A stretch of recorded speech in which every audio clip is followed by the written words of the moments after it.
Good morning. My name is Shel Marcus. I'm village trustee, and I've been asked to sort of moderate this very important program. I'm very honored to do so. This is a very, very special day. Every day that you can get up and breathe free air in this country is a special day. But today, because of this special anniversary, it is a day that many of us probably remember exactly where we were 10 years ago. We thank all of you on behalf of the mayor and the village board for coming here today and helping us to enjoy, if that's the proper word to use, and remember the lives of those people that we lost, that we shall never forget those individuals. To start our program, I'd like to call upon American Legion Post 134 Commander Matthew Ingram. I ask that you please rise and uncover.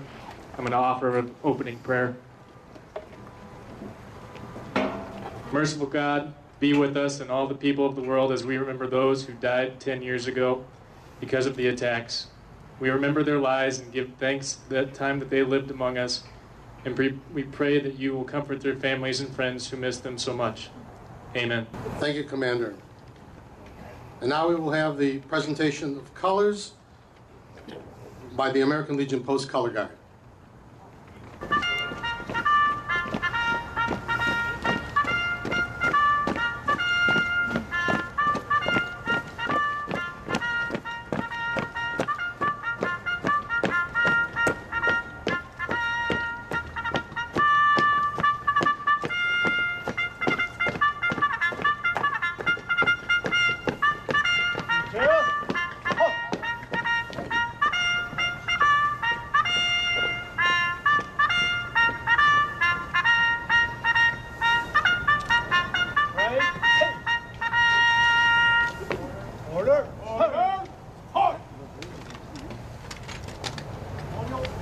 And now we would like to invite Girl Scout Group 651 and Cub Scouts of Pack 24 from the St. Paul of the Cross in Park Ridge, as well as other members of the group of Girl Scouts and Cub Scouts, to join us, all of us, in singing our national anthem. Will they please come forward?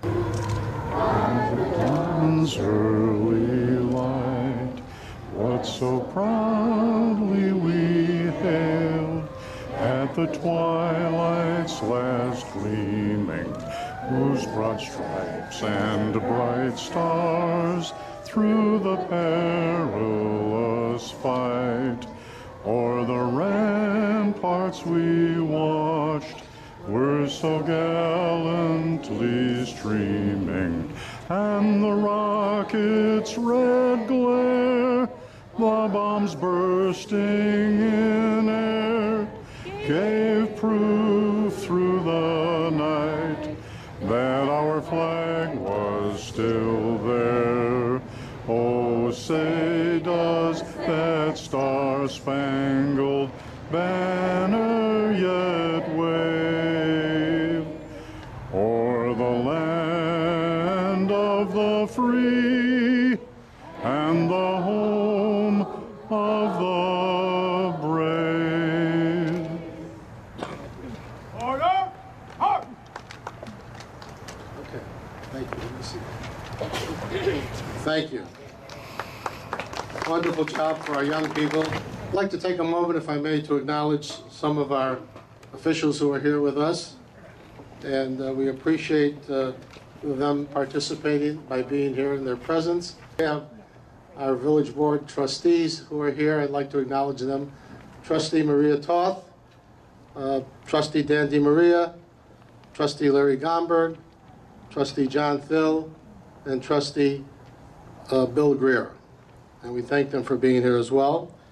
I also want to acknowledge our mayor, Mayor Dan Stackman, who you will hear in a few moments, and the Honorable Jan Chakowski, who's also joined us. We thank her for being here with us as well, and you will hear from her in a few moments. We want to thank the American Legion Post 134 for all of their efforts and their support in organizing this, as well as our own fire department under Chief Tom Friel, and our police department under Chief Mark Erickson for their support in getting this organized as well. At this point, I would like to also bring to the microphone the mayor of our community, Mayor Dan Stackman, to say a few words. Mr. Mayor. This is a day of remembrance and resolve. Our nation and our way of life have been tested repeatedly for its ability to pass the test of survival.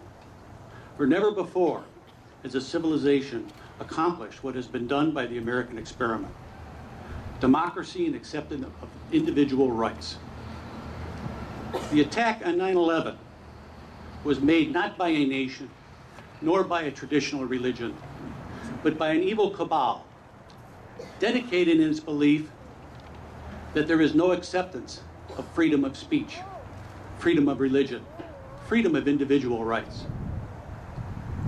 The world we live in is an ever-changing in geography, ecology, and its demographics. We who inhabit the earth are learning slowly, with the great cost of human life, that we have to accept each other and work together to bring the harmony we all seek. As for the resolve of the United States, note should be taken to all that we have always produced generations of young people who without hesitation will stand on the line to defend our nation's principles and way of life against any foe. In 1941, an attack on Pearl Harbor was over. The man who planned and orchestrated that attack came to the realization soon afterwards that he had only succeeded in awakening the sleeping giant that would destroy his world. The United States is no longer that sleeping giant. We are and will always be prepared to defend our ideology. The 9/11 attack was an attempt to destroy our ideology. It failed. It only brought us back to the realization that we must always be prepared. We pay homage to those who died innocently and those who were the first responders, the police, the firemen. We've paid a high price to realize the need for a competent and well-trained first responders who at a moment's notice will put their own safety on the line to protect our community. Government's first responsibility is to protect its citizens' lives, property, and health. The village of Morton Grove has and will always continue police and fire protection at the highest level possible. I want to thank you all for coming here this Sunday morning and giving up your time to pay respects and reflect on what happened 10 years ago. I pray that we as a nation and as a people who believe that the rights of mankind will one day be free from aggressors who do not. I thank you all for coming and enjoy the rest of your day. Thank you, Mr. Mayor. At this time, I would like to introduce the Honorable Janet Schakowsky to say a few words. Thank you. It's an honor for me to be here today. It was a day not unlike this, a beautiful, sunny day in New York and in Pennsylvania at the Pentagon. Started out like an ordinary day, and now is not only seared in our collective memory as a country, but I would say that everyone who can remember that day knows exactly where they were at that time that they heard about it. There are very few days in our history that we mark in our national and our personal memories as well. And today we're here not only to remember the more than 300 firefighters that died, the heroism of our other first responders who, instead of fleeing, of course, they got the word and ran in. As others were coming down the stairs, they were running up the stairs. But to acknowledge that the first responders right here in Morton Grove would do exactly the same thing. That is their job, that is their pledge, that is their credo. So it's a moment today to thank all of our first responders and the work that they do to keep us safe. We're fortunate, yes.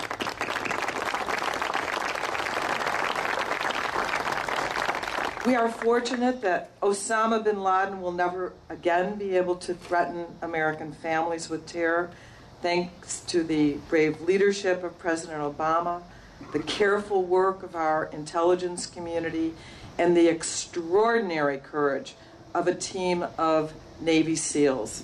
It was a collective effort.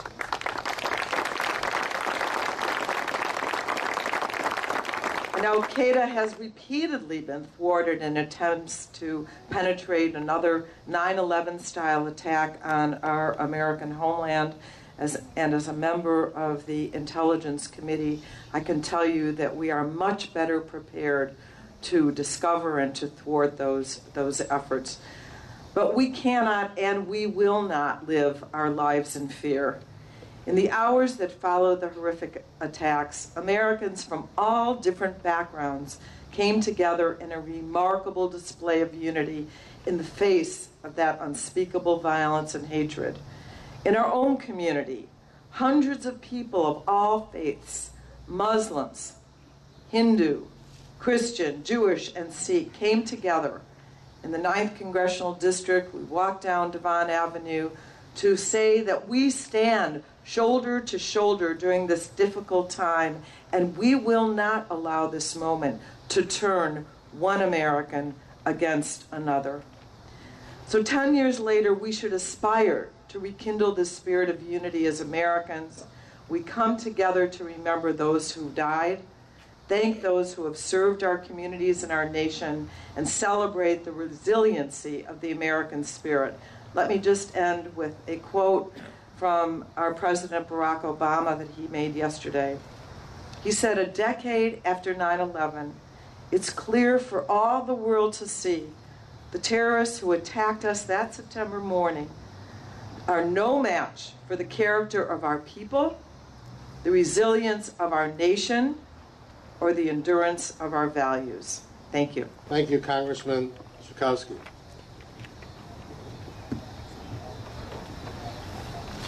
Now I'd like to call upon a very important part of the Village of Morton Grove services, our Chief of Police, Chief Mark Erickson, to say a few words. Chief? Thank you, Trustee Marcus, Representative Schakowsky, Mayor Stackman, Village Board, honored guests, and fellow citizens. On behalf of the members of the Morton Grove Police Department and law enforcement in general, good morning, welcome, and thank you for your attendance today, as it demonstrates your dedication to and your enthusiasm for our community and our nation. President Obama stated of today, this is a day of remembrance and reflection, and with God's grace, a day of unity and renewal. On Patriot Day 2011, and the 10th anniversary of 9/11, we honor almost 4,000 souls who perished innocently at the World Trade Center, at the Pentagon, and in Shanksville, Pennsylvania.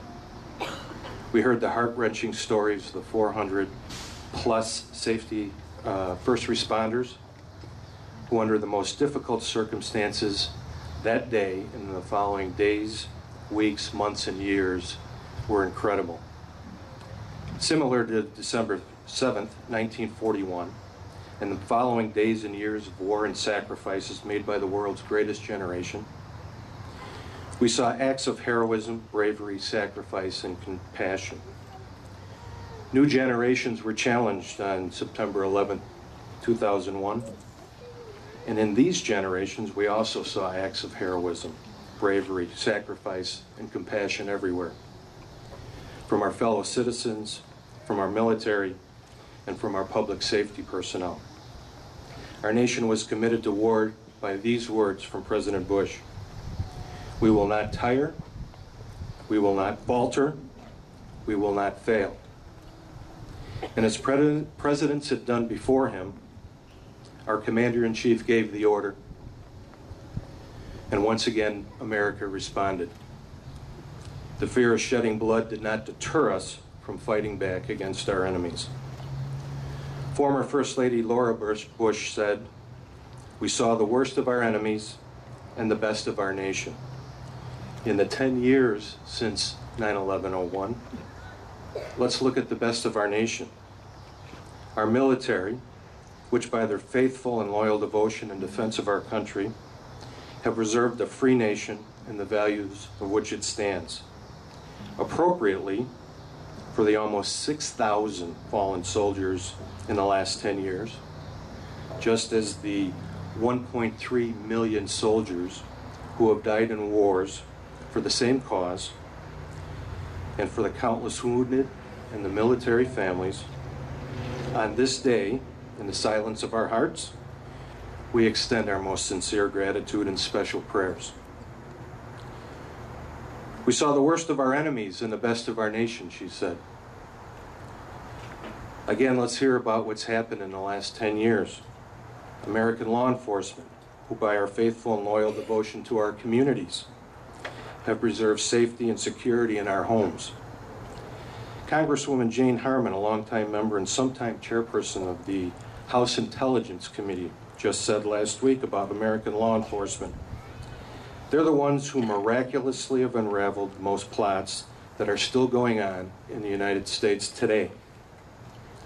Appropriately, for the almost 1,600 American law enforcement officers who have died in the line of duty in the last 10 years, just as the almost 21,000 law enforcement officers who've died in our history for the same cause, for the countless wounded officers and their families, on this day, in the silence of our hearts, we extend our most sincere gratitude and special prayers. We saw the worst of our enemies and the best of our nation. Former First Lady Laura Bush continued that our greatness and strength is found in the character of our citizens.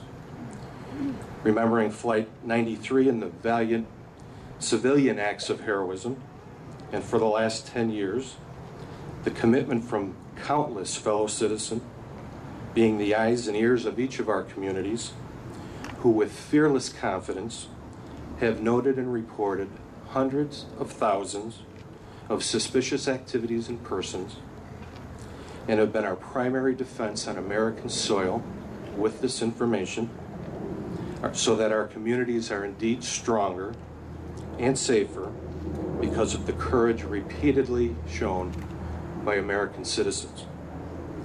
Appropriately, for the emotional, physical, and spiritual wounds caused by war abroad and on American soil for all of us, on this day, in the silence of our hearts, we extend our most sincere gratitude and special prayers for the men, women, and children of America, because, quote, our greatness and strength is found in the character of our citizens. And so today we recognize that America's success in securing our communities is more than a slogan. Defeating terrorism demands that we stand united, side by side. And just as we stand united in courage and triumph, we stand united in grief.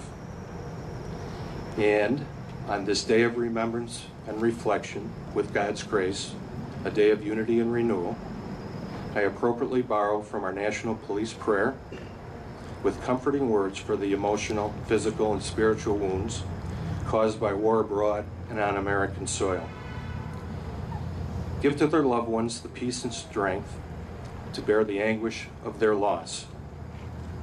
Remove all resentment from their hearts, knowing that eternal peace and rest will abide their departed loved ones forever.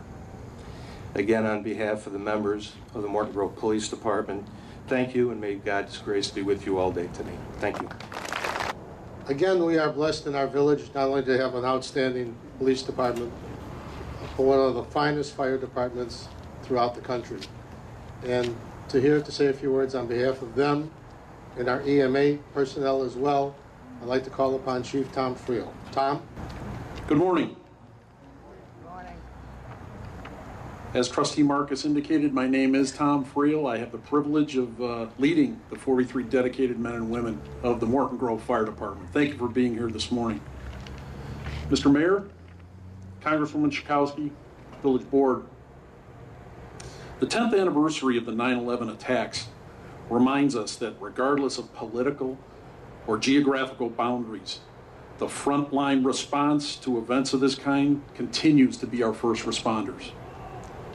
Every member of the public safety community continues to commit their expertise, courage, and personal safety to the ideal that every person is entitled to feel secure in their community and be free from the fear that oppression and tyranny seek to instill in our society. The 343 firefighters who lost their lives at Ground Zero 10 years ago committed their well-being to that goal. It is my hope that their families and loved ones might derive some small measure of comfort knowing that their sacrifice continues to motivate and inspire the thousands of firefighters and police officers across our country to continue to serve and protect the citizenry that relies on their diligent preparedness and unwavering vigilance. Thank you once again for being here. Thank you, Chief. We will now have what's called the fire bell ceremony, and I would like to have Chief Friel explain what that is all about. Chief? We now begin the portion of our recognition that entails a number of traditions, both fire service based and military based. We'll begin our commemoration with the traditional bell ceremony. The men and women of today's fire service are confronted with more dangerous work environment than ever before. We are forced to continually change our strategies and tactics to accomplish this task. Our methods may change, but our goals remain the same as they were in the past: to save lives and protect property, sometimes at a terrible cost. This is what we do. This is our chosen profession. This is the tradition of the firefighter. The fire service today is ever changing, but is steeped in the traditions that are over 200 years old. One such tradition in the fire service is the sound of the bell. In the past, before two-way radios, telephones, loudspeaker systems, the sound of the bell in and around the fire station was used to indicate to all who were listening the status of the fire company. It was used as firefighters began their tour of duty. It was the bell that signaled the end of the day's shift. Throughout the day and night, each alarm was sounded by a bell. The bell summons these brave souls to fight fires and to place their lives in jeopardy for the good of their fellow citizens. And when the fire was out and the alarm had come to an end, it was the bell that signaled the completion of the alarm. To this tradition, when a firefighter has died in the line of duty, paying the supreme sacrifice, it was the mournful toll of the bell that solemnly announced a comrade's passing. We utilize these traditions as symbols which reflect honor and respect to those who have given so much and who have served so well. To that, these brave souls had their duty, a special signal of 5 rings 3 times. Each represents the end of our comrades' duties and that they will be returning to quarters. And so, for those who have selflessly given their lives for the good of their fellow man, their tasks completed, their duties well done, to our comrades, their last alarm, they are going home. Please rise and remain standing for the remainder of the commemoration. Sound off the bells.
Bugler, sound off!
Please join me. I pledge allegiance to the flag of the United States of America and to the republic for which it stands, one nation, under God, indivisible, with liberty and justice for all. Order! Halt! Detail! Port! Halt! Left! Right! Come on, guys. Forward! Halt! Come on, guys. Right shoulder. Turn. Hey, hey. Detail. Halt! And a half step. Forward.